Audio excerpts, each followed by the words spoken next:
ಎಲ್ಲರೂ ಕೂಡ ನಮಸ್ಕಾರ. ನಮಸ್ಕಾರ ಮಾಡ್ರಿ ಒಂದ್ಸಲ. ಎಂಥ ಒಳ್ಳೆಯ ಕಾರ್ಯಕ್ರಮ. ಅಥವಾ ಒಂದಿರಬೇಕು, ಕಾರ್ಯಕ್ರಮ ಮುಗಿಯೋ ಹೊತ್ತಿಗೆ ಕಾರ್ಯಕ್ರಮ ಸ್ಟಾರ್ಟ್ ಆಗಿದೆ. ಇವತ್ತು ಇಡೀ ನಾಡಿಗೆ ಒಂದು ಭರವಸೆ ಕೊಡುವ ಒಂದು ಕಾರ್ಯಕ್ರಮ, ನಮ್ಮೆಲ್ಲರ ವಿಶ್ವಾಸ ಹೆಚ್ಚಿಸುವ ಕಾರ್ಯಕ್ರಮವನ್ನು ಗೋವಿಂದರಾಜನಗರ ಮತ್ತು ರಾಜಾಜಿನಗರದ ಈ ಸಂಗಮ ಕ್ಷೇತ್ರದಲ್ಲಿ ರಾಜ್ಯದ ಮುಖ್ಯಮಂತ್ರಿಗಳು ಲೋಕಾರ್ಪಣೆ ಮಾಡಿರೋದು ಮತ್ತು ಶ್ರೀ ದಿನೇಶ್ ಗುಂಡೂರಾವ್ ಅವರು ಹೆಚ್ಚು ಆಸಕ್ತಿಯಿಂದ ಈ ಕಾರ್ಯ ಅನುಷ್ಠಾನಕ್ಕೆ ಬರೋಕ್ಕೆ ಮುಖ್ಯ ಕಾರಣಕರ್ತರಾಗಿರೋದು ನಮ್ಮೆಲ್ಲರಿಗೂ ಕೂಡ ಹೆಚ್ಚು ವಿಶ್ವಾಸ ತಂದಿದೆ. ರಾಜ್ಯದ ಮುಖ್ಯಮಂತ್ರಿಗಳಿಗೆ, ರಾಜ್ಯದ ಆರೋಗ್ಯ ಸಚಿವರಿಗೆ ನಾನು ಹೃತ್ಪೂರ್ವಕ ಧನ್ಯವಾದಗಳನ್ನ ಸಲ್ಲಿಸ್ತೇನೆ.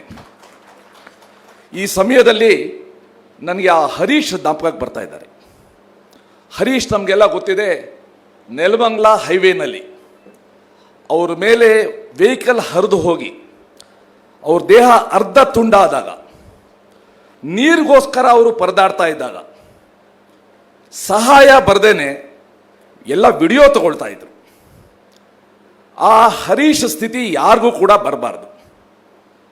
ಈ ಹಿನ್ನೆಲೆಯಲ್ಲಿ 2008ನೇ ಇಸ್ವಿ ಆಗಸ್ಟಲ್ಲಿ ಏನು 1108 ಯೋಜನೆ ಪ್ರಾರಂಭ ಆಯಿತು. ಇವತ್ತು ಇಡೀ ರಾಷ್ಟ್ರದಲ್ಲೇ ಒನ್ ಆಫ್ ಇಟ್ಸ್ ಕೈಂಡ್ ಕಾರ್ಯವಾಗಿ ಇವತ್ತು ಮಾರ್ಪಾಡಾಗಿದೆ. ಸಂಪೂರ್ಣ ರಾಜ್ಯ ಸರ್ಕಾರ ಈ ಕಮಾಂಡ್ ಮತ್ತು ಕಂಟ್ರೋಲ್ ಸೆಂಟರ್ನ ಇವತ್ತು ಪ್ರಾರಂಭ ಮಾಡಿ ಎಲ್ಲ ಆಂಬ್ಯುಲೆನ್ಸ್ ನಡುವೆ ಸಮನ್ವಯ ತಂದು ನಮ್ಮ ರಾಜ್ಯದ ನಾಗರಿಕರಿಗೆ ಅತ್ಯುತ್ತಮ ಸೇವೆ ಕೊಡುವ ಒಂದು ದೊಡ್ಡ ಕಾರ್ಯಕ್ರಮ ಇವತ್ತು ಆಗಿದೆ.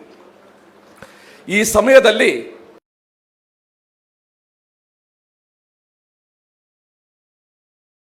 ನಾನು ವೈಯಕ್ತಿಕವಾಗಿ ರಾಜ್ಯದ ಮುಖ್ಯಮಂತ್ರಿಗಳಿಗೆ ಮತ್ತು ಶ್ರೀ ದಿನೇಶ್ ಗುಂಡೂರಾವ್ ಅವರಿಗೆ ಒಂದು ವಿಷಯಕ್ಕೋಸ್ಕರ ಧನ್ಯವಾದಗಳನ್ನ ಹೇಳಬೇಕು. ಸರ್, KGF ಹತ್ರ ಒಬ್ಬಳು ಹುಡುಗಿ ಕುಸುಮ ಅಂತ, ಆ ಹುಡುಗಿ SLC ಓದ್ತಾ ಇದ್ಲು. ಸ್ಕೂಲ್ಗೆ ಹೋಗುವಾಗ ಯಾವುದೋ ಟ್ರ್ಯಾಕ್ಟರ್ ಬಂದು ಹೊಡೆದ್ಬಿಡ್ತು. ಅವರಪ್ಪ ಬಡ ರೈತ, 1.5 ಎಕರೆ ಜಮೀನು. ಆ ತಂದೆಗೆ ಏನು ಮಾಡಬೇಕು ಅಂತ ಗೊತ್ತಾಗಲಿಲ್ಲ. KGFಗೆ ಹೋದರು, ಕೋಲಾರ ಡಿಸ್ಟ್ರಿಕ್ಟ್ ಆಸ್ಪತ್ರೆಗೆ ಹೋದರು, ಜಾಲಪ್ಪ ಆಸ್ಪತ್ರೆಗೆ ಹೋದರು, ಎಲ್ಲೂ ಟ್ರೀಟ್ಮೆಂಟ್ ಸಿಗಲಿಲ್ಲ. ಕೊನೆಗೆ ಬೆಂಗಳೂರು ಬಂದು ವೈಟ್ ಫೀಲ್ಡಲ್ ಹತ್ರ ಯಾವುದೋ ಒಂದು ಖಾಸಗಿ ಆಸ್ಪತ್ರೆಗೆ ಹೋದರು. ತುಂಬ ತಡ ಆಗೋಗ್ಬಿಟ್ಟಿತ್ತು. SSLC ಓದ್ತಾ ಇದ್ದ 14 ವರ್ಷದ ಹುಡುಗಿ, ಅವಳನ್ನ ತೊಡೆವರೆಗೂ ಕಾಲು ಕಟ್ ಮಾಡಿಬಿಟ್ರು. ನನಗಿದು ಹೇಗೆ ಗೊತ್ತಾಯಿತು ಅಂದರೆ, ಆ ಹುಡುಗಿ ಆ್ಯಂಬ್ಯುಲೆನ್ಸಲ್ಲಿ ಬಂದು SLC ಎಕ್ಸಾಮ್ ಬರೆದ್ಲು. ಆ್ಯಂಬ್ಯುಲೆನ್ಸಲ್ಲಿ ಬಂದು SLC ಎಕ್ಸಾಮ್. ಅದು ಕೇಳಿ ನಿಜವಾಗ್ಲೂ ಕೂಡ ನನಗೆ ಆ ಹುಡುಗಿ ಬಗ್ಗೆ ಹೆಮ್ಮೆ ಬಂತು.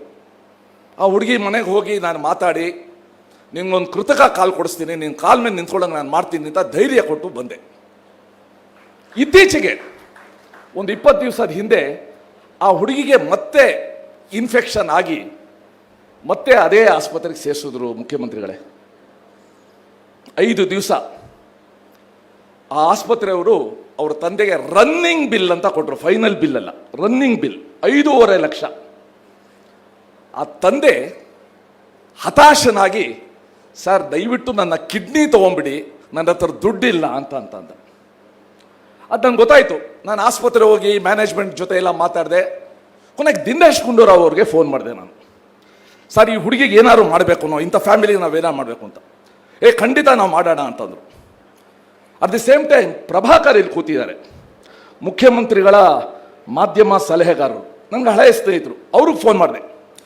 ಫೋನ್ ಮಾಡಿ ಅವರು ಇದ್ರ ಬಗ್ಗೆ ಇವರಿಬ್ಬರು ಇನಿಷಿಯೇಟಿವ್ ತಗೊಂಡು ರಾಜ್ಯದ ಮುಖ್ಯಮಂತ್ರಿಗಳ ಕಚೇರಿಯಿಂದ ಆ ಆಸ್ಪತ್ರೆಗೆ ಗ್ಯಾರಂಟಿ ಕೊಟ್ಟು ಆ ಹುಡುಗಿ 5.5 ಲಕ್ಷ ರೂಪಾಯಿ ಬಿಲ್ಲನ್ನು ಮುಫ್ತಿ ಮಾಡಿದ್ದು ರಾಜ್ಯ ಸರ್ಕಾರದ ಸಿದ್ದರಾಮಯ್ಯನವರ, ದಿನೇಶ್ ಗುಂಡೂರಾವ್ ಅವರ, ಪ್ರಭಾಕರ್ ಅವರ ಒಂದು ದೊಡ್ಡ ಕೊಡುಗೆ.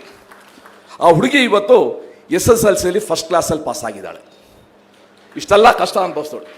ಇವತ್ತು ಆರೋಗ್ಯದ ಬಗ್ಗೆ ನಾವು ಎಷ್ಟು ಗಮನ ಕೊಟ್ಟರೂ ಕೂಡ ಸಾಲದು. ಆ ಹತಾಶ ಸ್ಥಿತಿಲಿದ್ದಾರೆ. ಈ ಒಂದು ಸಮಯದಲ್ಲಿ ಈ ಕಮಾಂಡ್ ಮತ್ತು ಕಂಟ್ರೋಲ್ ಸೆಂಟರ್ ಮಾಡಿ ರಾಜ್ಯ ಸರ್ಕಾರ ಬೇರೆ ಎಲ್ಲ ರಾಜ್ಯಗಳಿಗೆ ಮಾದರಿ ಕೆಲಸ ಮಾಡಿದೆ. ಮತ್ತೊಮ್ಮೆ ನಾನು ಹೃತ್ಪೂರ್ವಕವಾದ ಧನ್ಯವಾದಗಳನ್ನ ಸಲ್ಲಿಸ್ತಾ ನಾನು ಪ್ರಿನ್ಸಿಪಲ್ ಸೆಕ್ರೆಟರಿಗೆ ಹೇಳ್ತಾ ಇದ್ದೆ, ಹಾರ್ಡ್ವೇರು ಸಾಫ್ಟ್ವೇರ್ ಎಲ್ಲ ಚೆನ್ನಾಗಿದೆ, ಇದ್ರ ಜೊತೆ ಬೇಕಾಗಿರೋದು ನಮ್ಮ ಒಟ್ಟು ಸಿಬ್ಬಂದಿಗೆ ಎಂಪತಿ ಬೇಕು.